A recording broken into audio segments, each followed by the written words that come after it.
Buying a survival bunker used to be just something for doomsdayers and survivalists. But this factory in Texas can't keep up with demand because of the pandemic. People want these like yesterday. They want them so bad they'll pay up to get them right now. The most basic habitable bunkers start at $50,000, not including installation.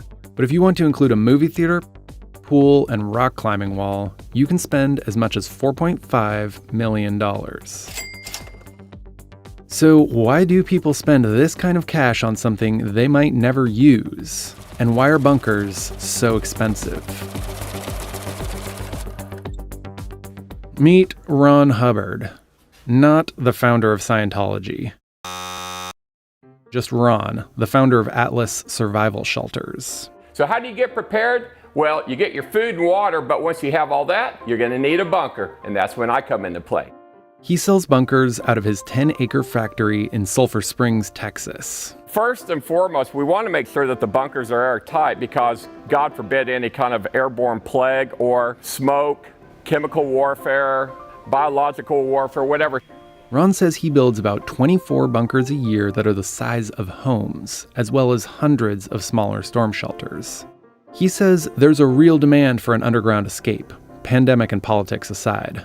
Conservative or liberal, you just got to be concerned for the safety of your family in case this country ever ends up into any kind of revolution, civil war, or if we go into some kind of world war.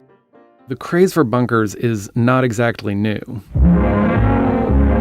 A new housing development near Denver, Colorado shows the nation's first model homes with built-in fallout shelters. The room is Thousands of Americans built their own nuclear fallout shelters at the height of the Cold War in the 1950s and 60s. They were made out of steel to protect against radiation.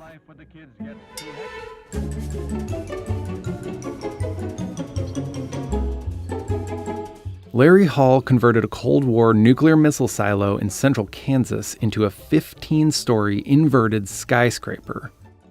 The government decommissioned the silo, and Larry bought it for $300,000 in 2008. Whether it was Kim Jong-un before this, or Iran with the previous threats, or when Barack Obama was elected as president, or when Donald Trump was elected as president, I mean, people have a variety of fears. The Survival Condo Project has 12 apartments, some costing up to $4.5 million each. So far, he's sold all but 2 of the condos. We have residential level 5, 6, 7, 8, 9, 10, and 11. Then there's a library and classroom, a theater and lounge, exercise and spa. We also have a sauna, complete with different colored mood lighting. After all, if you're going to spend a serious amount of time trying to survive underground, and if you can afford it, you may as well thrive. In recent years, personalized disaster prep has grown into a multi-million-dollar business. At least 13.2 million Americans say they have plans and provisions in place to survive a month or more without power, running water, or transportation. Prepping can simply mean storing a number of items to help cope during a blackout, or having a storm shelter to survive tornadoes and hurricane-force winds. Since the start of 2021, storm shelter sales are up 30%. That's on top of a 35% increase the previous year. Possibly part of what has driven that increase in sales is that 2020 was such a traumatic year for all of us. So putting a storm shelter in place for their family was something they could control. They could actually impact and have some control over the safety of their family. But bunkers are in a different league. Ron sells bunkers with a variety of add-ons like escape tunnels and hidden doors. So this typically will have a secret passage leading to a secret hatch going down to a secret room. This isn't our grandfather's bomb shelter. They have all the bells and whistles that you would have in a house. I mean, if you can have it in a house, you can have it in the bunker. This model costs about $500,000 and fits 3 private bedrooms, 2 bathrooms, a kitchen, dining room, living room, and a game room. Ron says he has over a year's worth of back orders, even though prices for the materials to build the bunkers have gone up between 15 and 20% since last November. The cost of wood has tripled, the cost of steel's tripled, the cost of gas has doubled.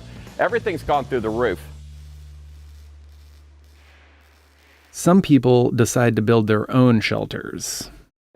About 60 miles outside of Dallas, a doctor in his 40s built his own 1,200 square foot bunker. He asked to remain anonymous about his labor of love.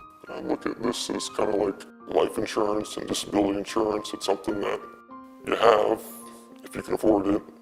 So far, he's spent around $100,000 on the bunker that sits underneath his home and has yet to actually use.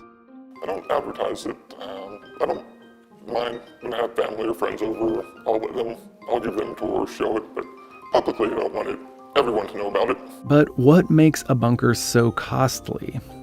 The pretty things like the stainless steel appliances and the nicer furniture and the higher ceilings are all really relatively low cost. The things that are the cost drivers are the life support systems. Those are tremendously expensive. Bunkers are made of steel and concrete. It took the doctor about a year and $22,000 worth of materials to plan and engineer his bunker.